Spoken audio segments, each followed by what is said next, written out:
Subscribe करें और bell दबाएं ताकि कोई खबर रह न जाए।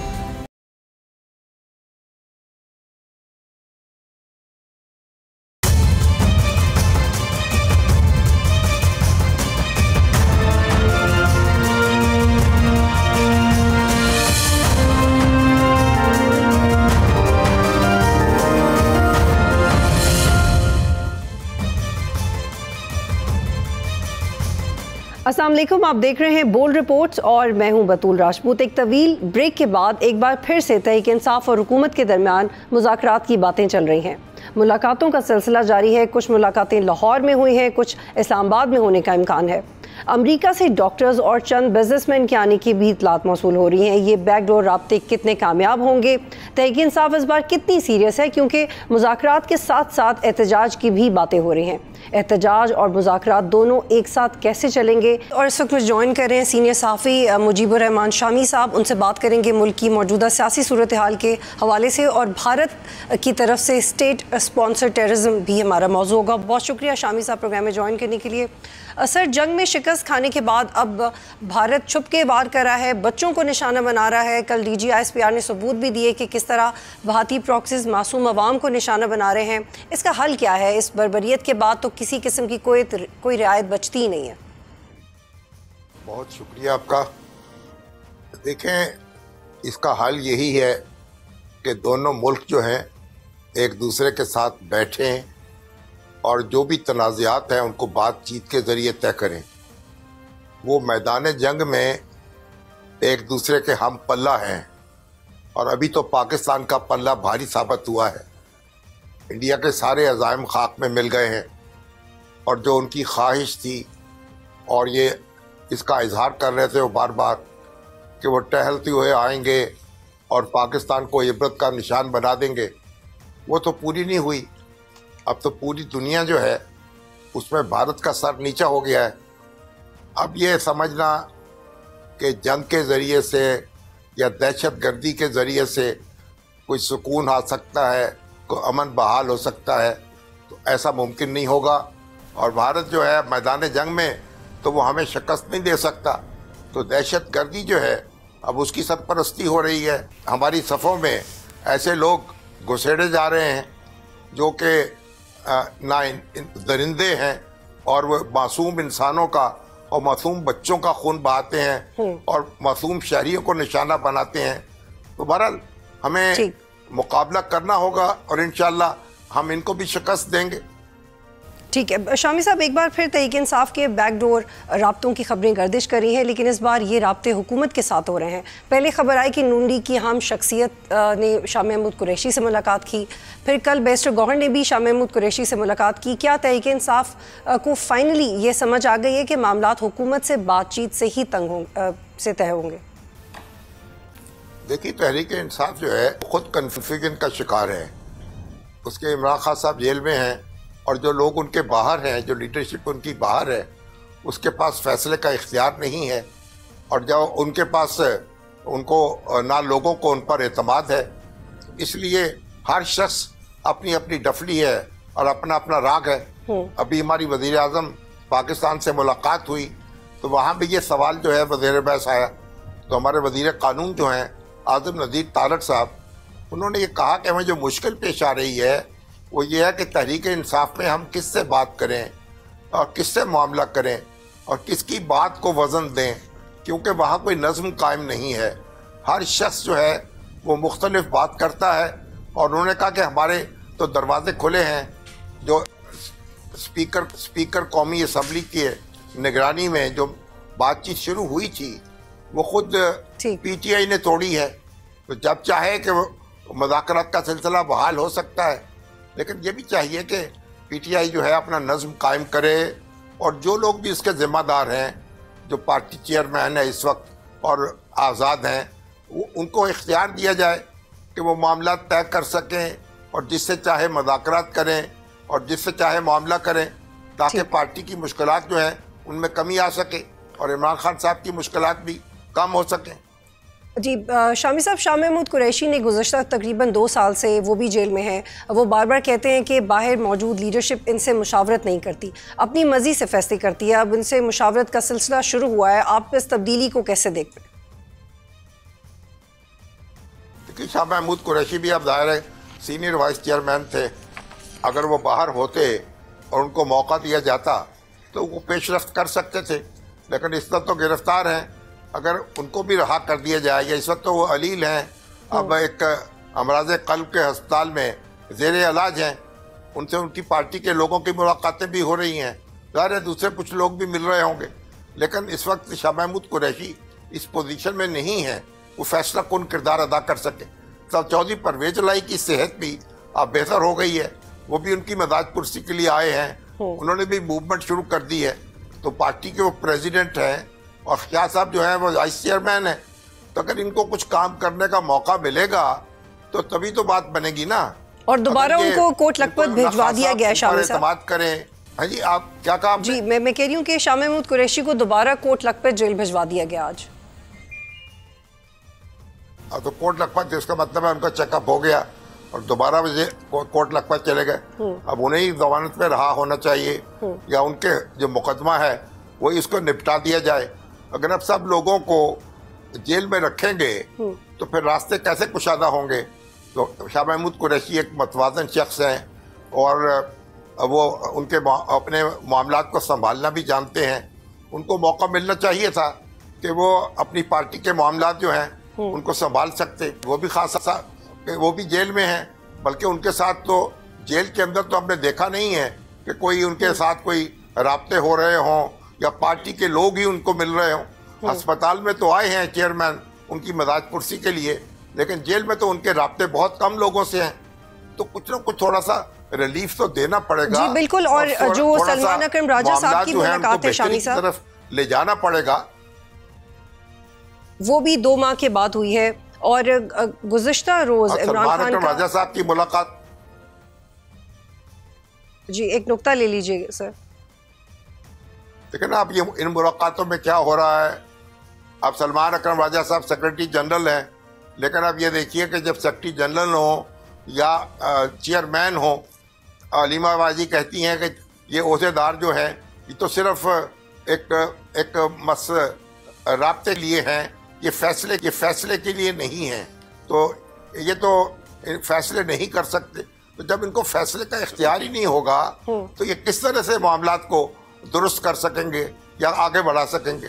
शामी साहब, यही वो डिस्पैरिटी है जो हम पिछले 2 साल से विटनेस कर रहे हैं। जो पीटीआई की जेल के अंदर लीडरशिप है वो कहती है एस्टैब्लिशमेंट से बात होगी, जो बाहर है वो अब कोशिश करिए कि मौजूदा हुकूमत से भी बात करें। ये जो 2 मुख्तलिफ डायरेक्शन में कोशिशें हैं, ये फ़ायदेमंद होंगी पीटीआई के लिए?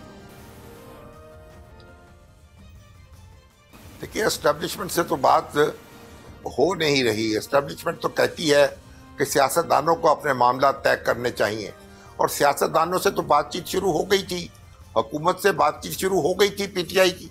और यानी जो सरदार रियाज सादिक साहब हैं उनकी निगरानी में ये सारा काम हो रहा था, तो फिर उसको आगे बढ़ाना चाहिए था। उसको यकलख तोड़ देना या उसको से वॉकआउट कर जाना, ये तो कोई अच्छा उसका नतीजा नहीं निकला। तो पीटीआई की जिम्मेदारी है कि वो हुकूमत से जहाँ बातचीत हो सकती है, बातचीत में तो कोई नुकसान नहीं है।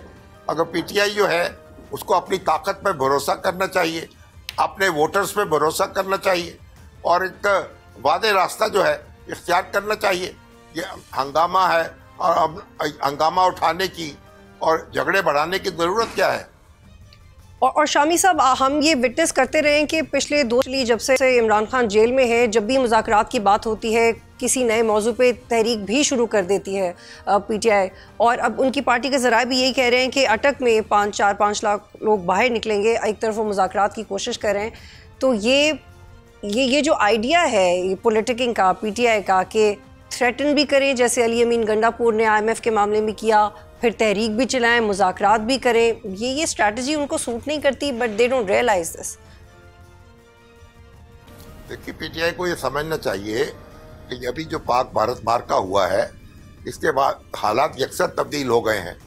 हुकूमत की साख जो है वो भी बहुत बेहतर हुई है और जनरल आसिम मुनीर जो है उनका कद भी बहुत ऊंचा हो गया है और पूरी कौम जो है उसमें एक नया वलवला पैदा हुआ है। अब तो ये सियासत जो है उसको बदल जाना चाहिए। ये पाक भारत जो मार्का था, इससे पहले की सियासत और है और इससे बाद की सियासत और है, और जो नए हकायक हैं उनको सामने रखते हुए नई तदाबीर करनी पड़ेंगी और नए फैसले करने पड़ेंगे। वो पुरानी बातें करके और रटे रटाए अल्फाज बोलकर और उस तरह धमका कर और डरा कर एक दूसरे को काम नहीं चलेगा। ज़मीनी हकायक को तस्लीम कीजिए। अपनी ताकत जो है, देखिए पीटीआई की ताकत में इजाफा नहीं हुआ गुज़श्ता कुछ अरसे में, बतदरीज कमी आई है। जो भी उसकी तवक्कुआत थी, वो बैरून मुल्क से जो तवक्कुआत थी वो भी पूरी नहीं हुई, और अंदरून मुल्क जो तवक्कुआत थी वो भी पूरी नहीं हुई। तो अब उनको चाहिए कि नया नक्शा बनाएं, नया लाहे अमल तैयार करें और आज जो हैं उनकी रोशनी में आगे बढ़े ताकि उनकी मुश्किलात कम हो सकें और आने वाले इंतखाबात में वो अपना किरदार अदा कर सकें और एक आज़ादाना तौर पर हिस्सा ले सकें उनमें। ठीक। और शामी साहब, इंसार अब्बासी की एक रिपोर्ट के मुताबिक अमेरिका में मुकीम पाकिस्तानी डॉक्टर्स और कारोबारी शख्सियात पहले भी नवंबर में भी आई थी, अभी भी वो पाकिस्तान पहुंच चुकी हैं। इससे पहले भी उनकी इमरान खान से मुलाकात हुई थी और इन द मीन वाइल 24 नवंबर को पहले भी पीटीआई ने एहतजाज की कॉल दे दी। तो एक तरफ इस तरह की सिफारतकारी होती है, फिर पीटीआई एहतजाज की कॉल दे देती है। क्या फ़ायदा इस तरह की सिफारतकारी का? अब पता नहीं, देखेंगे वहाँ अमेरिका में जो बैठे हुए लोग हैं वो क्या कर रहे हैं। मेरा तो ख्याल है वो कुछ ठंडे हो गए हैं और जो प्रेसिडेंट ट्रंप का मूड देखते हैं कि पाक वो किस बदला हुआ नज़र आता है। वो तो पाक भारत के दरमियान बातचीत शुरू कराने में मसरूफ़ है और जो जंगबंदी हुई है उसका क्रेडिट लेने में मसरूफ़ है। तो वो उनके पास ये फुर्सत नहीं है कि वो पाक किसी मुल्क के अंदरूनी मामलात में दखल दें, और तवक्को भी नहीं रखनी चाहिए।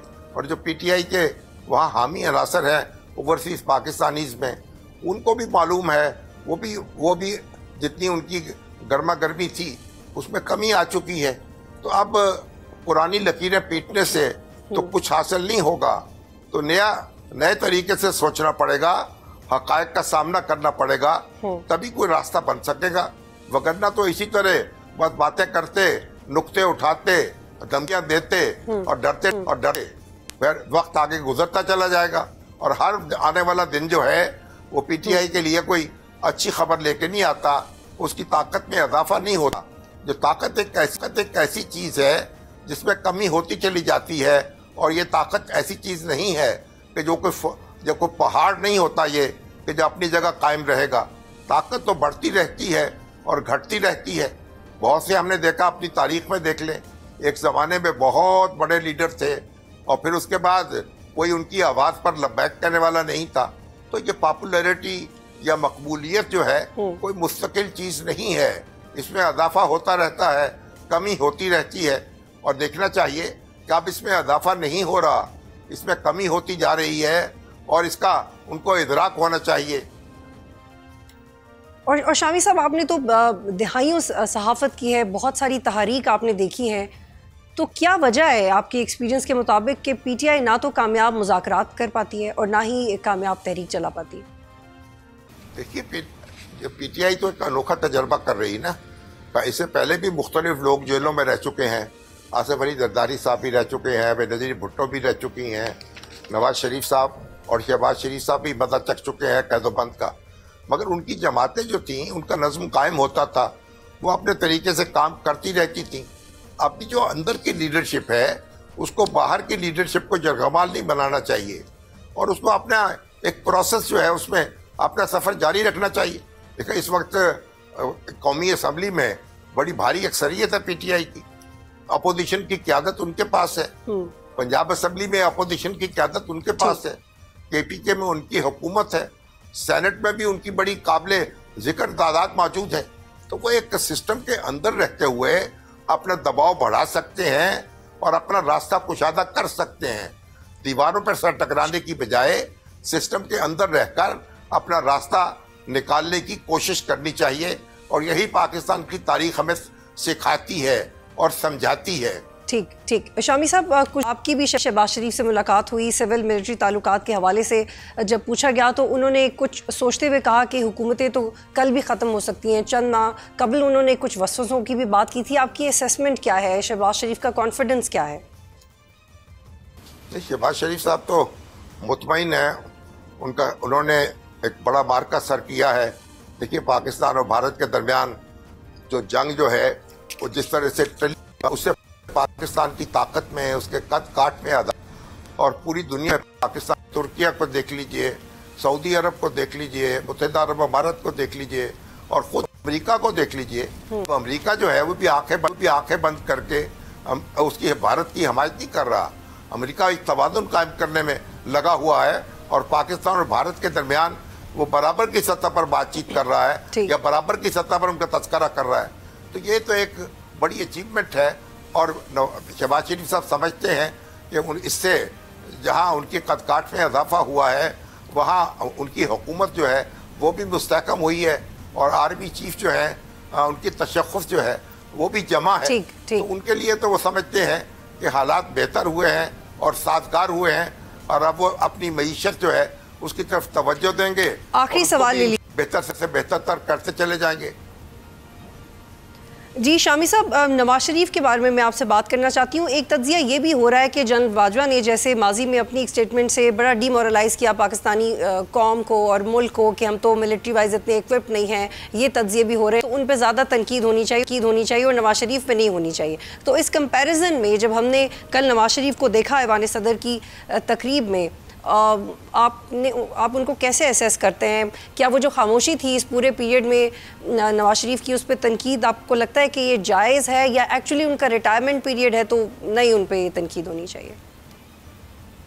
देखिए, नवाज शरीफ साहब अपना जो किरदार जो है वो अदा कर रहे हैं। वो उन्होंने अपने उनके भाई की हुकूमत है, वो वज़ीर आज़म है, बेटी वज़ीर आला है और वो उनकी जो रहनुमाई कर रहे हैं जहाँ तक उनको मौका मिलता है और उन्होंने और थोड़ी बहुत सरगर्मी भी दिखाते हैं। उनकी सेहत जो है वो भी ज़ाहिर है कि बहुत अच्छी हालत में नहीं है और इसके बावजूद वो मेरा ख्याल है कि उन्होंने यही फैसला किया है कि वो एक पार्टी के लीडर के तौर पर काम करेंगे और पीछे बैठकर रहनुमाई करेंगे। बहुत शुक्रिया। मुजीबुर रहमान शामी साहब प्रोग्राम में ज्वाइन कर रहे थे। यहाँ पे एक ब्रेक लेंगे और जब ब्रेक के बाद वापस आएंगे तो हमें ज्वाइन करेंगे शेर अफजल मरवत साहब, ऑस्टेंसिबली एक्स PTI पाकिस्तान की कौमी असम्बली के रुकन, हमें ज्वाइन करेंगे।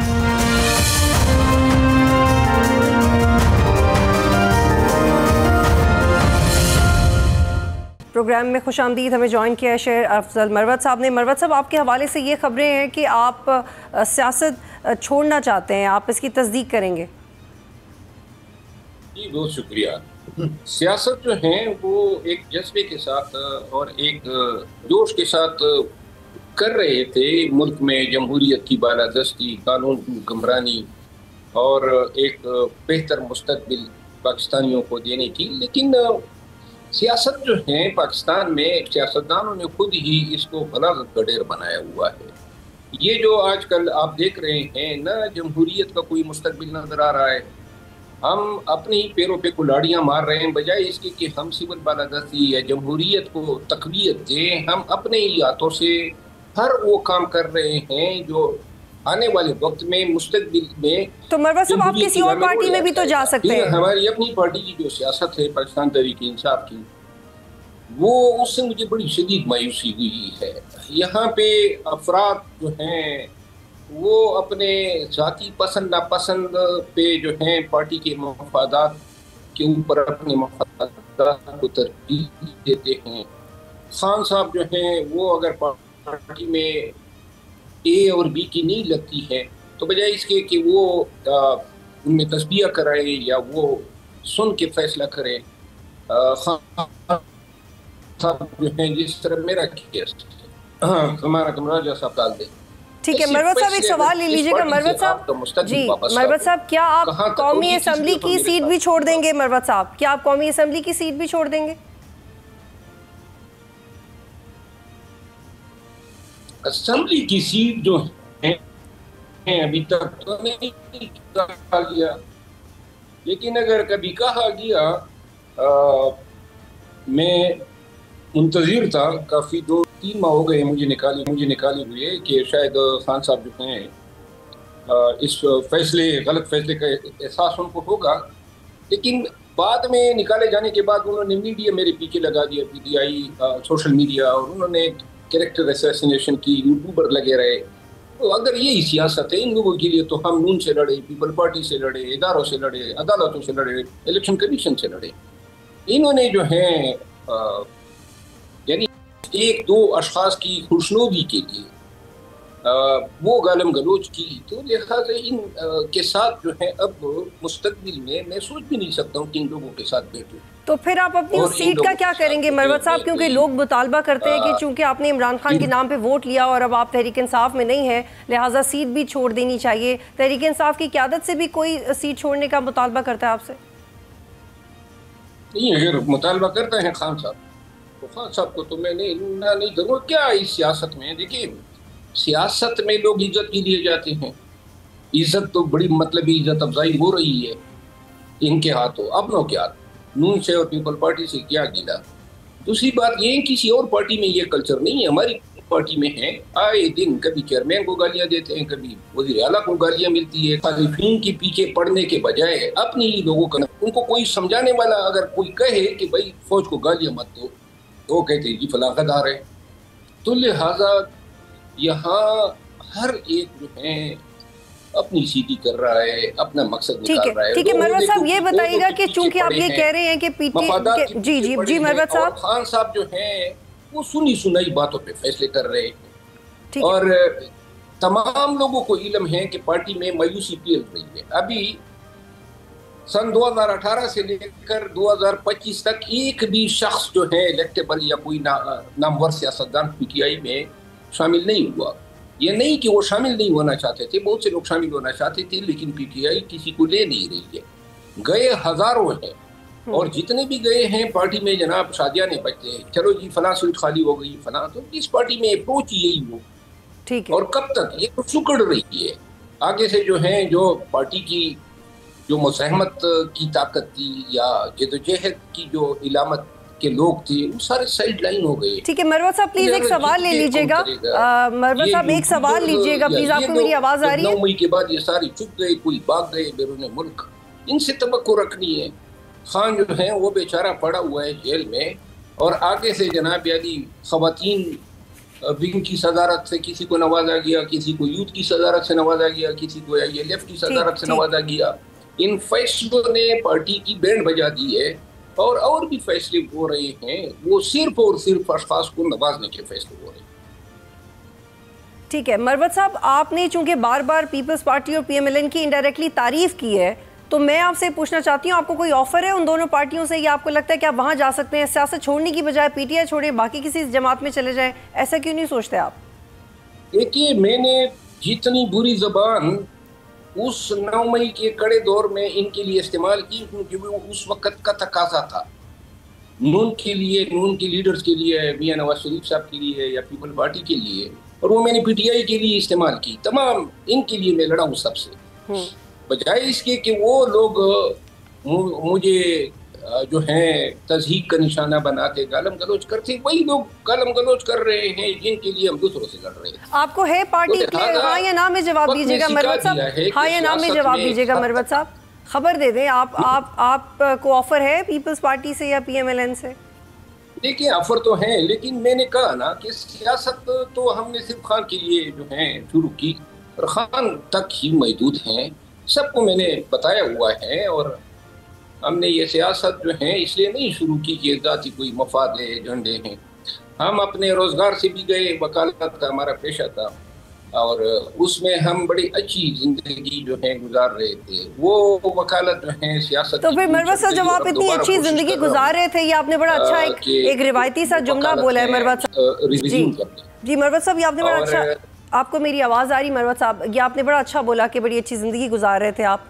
तो फिर एक वक्त था जब आप तहरीक इंसाफ के सीनियर नायब सदर थे, फिर आपको पार्टी से निकाल दिया गया, फिर एक वक्त आया कि लोग इस बारे में बात करना शुरू हो गए कि फासले बढ़ते गए हैं, क्यों बढ़ रहे हैं, आपका रकीब कौन था? अच्छी ज़िंदगी आपकी जो गुजर रही थी उसमें आपका रकीब कौन बन गया? देखिए, रकीब मेरा अपना रवैया है। मेरी ये सोच है कि पार्टी के लिए हमने खिदमत दी, मारे कहीं जेले कहीं, तकलीफ उठाई, घर गिराए गए, सब कुछ हुआ हमारे साथ, चापों पे चापे। इसके बाद अगर पार्टी में लोग ये तवक्को रखें कि हम चमचागिरी भी करें तो वो हम नहीं कर सकते हैं। और यहाँ चमचागिरी का कल्चर बहुत ज़्यादा है, खुशामद, चमचागिरी, गैबत, साजिशें, ग्रुपबंदियाँ, ये मैं नहीं कर सकता हूँ। और ये न करने की सज़ा है कि हर दूसरा आदमी नाराज़ है। मैं दोबारा भी मर कर भी ये नहीं कर सकता हूँ, और इन रवैयों के साथ इनको कबूल नहीं हूँ कबूल, तो मैं ये रवैया मेरा रहेगा, चाहे दोबारा लेते हैं, मैं अपनी आदत से बाहर आने वाला नहीं हूँ। मरवत साहब, चमचागिरी का मशवरा आपको कौन देता था पार्टी में सबसे ज्यादा? जो आप कह रहे हैं कि चमचागिरी चलती है, तो सबसे ज्यादा आपको पुश कौन करता था कि आप भी यही करें? सब कर रहे हैं, सब कर रहे हैं। और नंबर 1 पे कौन? और बहुत सारे लोग जो है अपने जमीर पे पांव रख के कर रहे हैं। नंबर 1 पे कौन है मरवत साहब? इमरान खान चमचागिरी ना पसंद करता है, अलबत्ता इंसान है, खुशामद या गैबत या इस तरह की चीजें उनके ज़हन या कानों तक पहुंचाई जा सकती है। चमचागिरियां तो वो लोग चाहते हैं जो कुछ न होते हुए भी डीमी गार्ड बने हुए हैं, जिनकी कोई हैसियत ही नहीं है, न सियासत में न पार्टी में। लेकिन वो जनाब अली, आप देख रहे हैं ना, एक मखसूस ग्रुप जो है आहिस्ता आहिस्ता पार्टी पे जा गया है। और यही एक चीज थी जो हम चाहते थे कि पार्टी मेरिट पे चले, क़यादत जो है उसको चलाएं। वो अब क़यादत भी साइड पे हो चुकी है, और अब कुछ और लोग शाट खेल रहे हैं जो नजर आ रहे हैं। ठीक है मरवत साहब, वेरी हम्बली मैं आपसे पूछना चाहती हूँ कि सोशल मीडिया पे भी लोग कहते हैं कि मरवत साहब जब तक इमरान खान के साथ थे हीरो थे, फिर उनसे दूर हुए तो ज़ीरो हो गए, ये फीडबैक आता है। इसको आप कैसे रिस्पॉन्ड करेंगे? देखिए, मैं तो लीडर अगर था तो मुझे किसी ने बनाया तो नहीं था। अगर कोई कह सकता है खान साहब के तो फिर लोगों ने मुझे पहचाना है, खान साहब के तो फिर ये सारी पीटीआई की क़यादत पाकिस्तानियों ने पहचानी है। लेकिन लीडर जो बनाने का अमल है, खान से बहुत ज़्यादा और लोग करीब थे। शिबली फराज साहब हैं, या फॉर दैट मैटर सलमान अकरम राजा साहब हैं, या उमर अयूब खान हैं। तो अगर खान साहब चाहते तो मुझे तो कतई ये मौका न मिलता कि मुझे कोई लीडरशिप का रोल मिले या बतौर लीडर पहचाना जाऊं। खान की तरजीह वो लोग होते, लेकिन मेरा अपना अमल था, मेरी अपनी मेहनत थी। ठीक, तो लिहाजा लेकिन लीडर ये प्लेटफॉर्म तो सबको अवेलेबल है। दूसरा कोई इसलिए नहीं बना क्योंकि इसके लिए मेहनत, जुर्रत और काबिशें दरकार है। अगर आप वो करते तो अलबत्ता जब तक मैं था मैं इसी रवैये के साथ था। और अब अगर पीटीआई ने निकाल दिया है तो ये जो मुझे कोई अफसोस तो नहीं है कि मेरा कोई रिज़्क़ का दर बंद हो गया या मैंने कोई पार्टी बनानी थी।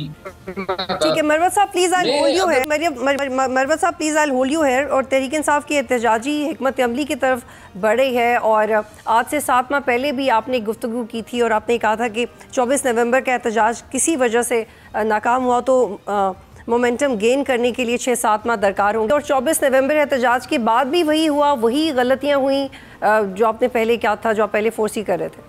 जी देखिए, ये मैंने उस वक्त बात की थी, मेरा ख्याल है जब 26 नवंबर का सानिया नहीं हुआ था, या शायद ताज़ा हुआ था। लेकिन ये है कि 26 नवंबर के सानिया ने बहुत नुकसान दिया है एहतजाजी कुव्वत को, एहतजाजी ताकत और एहतजाजी सियासत को। न कि सिर्फ पीटीआई की बल्कि पाकिस्तान में हर सियासी पार्टी की एहतजाजी सियासत इससे कमज़ोर हुई है। जब एहतजाजी मुजाहिरीन पे जो पुरअमन थे, यानी मुजाहरा कर रहे थे या एहतजाज कर रहे थे, उन पर आप गोली चलाएंगे, तो लिहाजा हर पार्टी का जो है एहतजाज की सियासत का मुस्तकबिल जो है वो तो डार्क हुआ।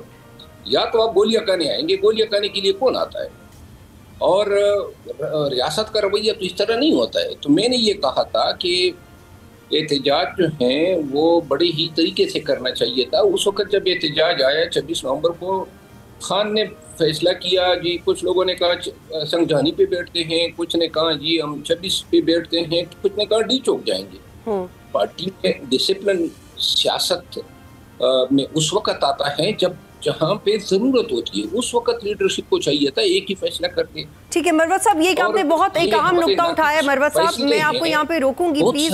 पिछले दिनों हमने देखा कि कंवल शोजब और अलीमा खान के दरमियान भी एक रिफ्ट आई है। जी मरवत साहब, जी मरवत साहब, पिछले दिनों अलीमा खान और कंवल शोजब के दरमियान भी एक रिफ्ट थी जो हमने सोशल मीडिया पे विटनेस की। तो इस पे ये क्यों हो रहा है? अलीमा खान इमरान खान की बहन है और डोमेस्टिकली अंदर चीज़ें क्यों बुरी हैं इतनी, और इतनी लीस्ट अंडरस्टैंडिंग कैसे हो सकती है इमरान खान की फैमिली और आपकी पॉलिटिकल लोगों के दरमियान?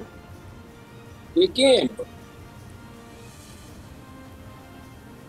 कंवल शोजब साहिबा जो हैं उसको सदारत दी गई पाकिस्तान वुमेन विंग की, पीटीआई की।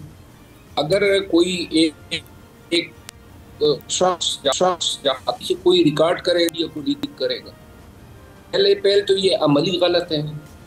दूसरा जो है, अगर उसने कोई बात की आप उनकी बातों को जोर से सुनें, गौर से, वो तो बिल्कुल करनी ही नहीं चाहिए। किस हैसियत में जो है पार्टी के चेयरमैन को खान की बहन जो है कौन होता है वो कह सकते? यही बातें, ये बात गलत नहीं है। ऊपर से पीटीआई सोशल मीडिया जो है फिर कंवल शोजब के पीछे पड़ गया। अब अगर खान की बहन है, एहतराम अपनी जगह, लेकिन पार्टी के मामलात में वो गौर से सुनना चाहिए। और ये एक कंवल शोजब नहीं है, बहुत सारे लोग ऐसे हैं जो अभी तक खामोश हैं। मेरा ख्याल है इस चीज का इदराक होना चाहिए कि पार्टी के मामलात पार्टी की लीडरशिप संभाले। ठीक है, बिल्कुल। ये आपका मरवत साहब, आपका जवाब आ गया है, आपका जवाब आ।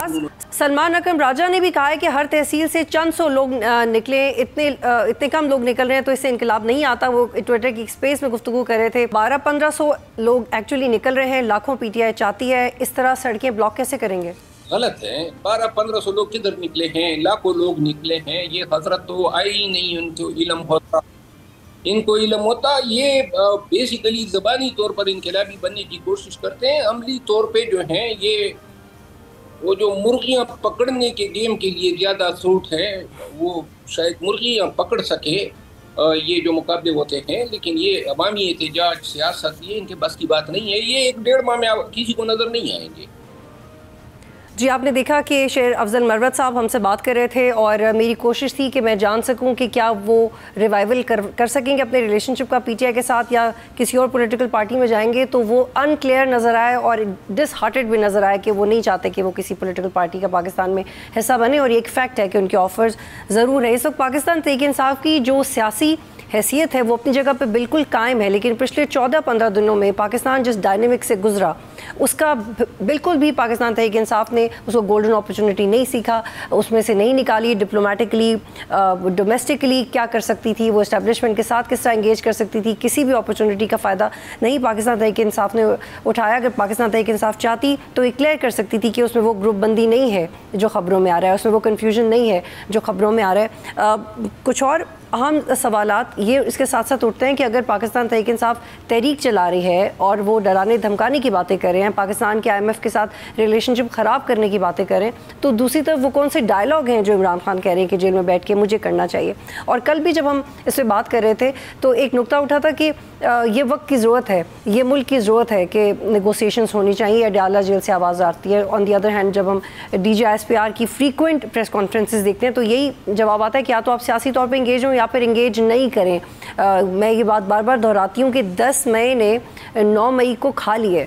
जो 9 मई को PTI करना चाह रही थी या इनडायरेक्टली PTI से बादल नाख्वास्ता हो गया, उसको कम्प्लीटली कवर कर दिया 10 मई ने। और अब 10 मई के बाद पाकिस्तान की तारीख बदल गई है। अब मुझे लगता है कि PTI की बदकिस्मती सी कि वो सियासी तौर पे इसका फ़ायदा नहीं उठा सके। बड़े अच्छे कुछ नए लोग हैं, गंडापुर, जुनैद अकबर, कुछ और KP में मिल के डायलॉग की तरफ बढ़ सकते थे, लेकिन हमने देखा कि इस पूरे एपिसोड में किसी ने भी ना कोई ऑफ़र की बात की, बल्कि जो IMF का बयान आया गंडापुर की तरफ से वो इस कदर मायूस कुन था कि उसके बाद मुझे लगता है कि जो 2 साल पहले पाकिस्तान तहरीक-ए-इंसाफ की पोजीशन थी 9 मई के बाद एग्जैक्टली PTI वहीं पे आके खड़ी हो गई है। कौन है जो उनके हक़ में बात करेगा, जबकि वो इस बात का लिहाज नहीं करते कि पाकिस्तान में अमन अमान के बस्ते को नहीं बढ़ाना चाहिए, जबकि वो इस बात का लिहाज नहीं करते कि आप नहीं डरा सकते, नहीं धमका सकते। ये वो रवैया है एग्जैक्टली, ये वो एटीट्यूड है PTI का जिससे इदारे मायूस हुए हैं और हम भी बीइंग मीडिया पर्सन मायूस हुए, क्योंकि इन्हीं में से कुछ लोग हमें भी पॉइंट आउट करते रहे। तो ये मेरे ख्याल ये सारी वो कन्फ्यूजन थी जो जिसको मरवत मोहम्मद साहब भी कह रहे थे और मैंने भी इसकी वजाहत कर दी। आज तक के लिए इतना ही, इजाज़त दीजिए, अल्लाह हाफ़िज़।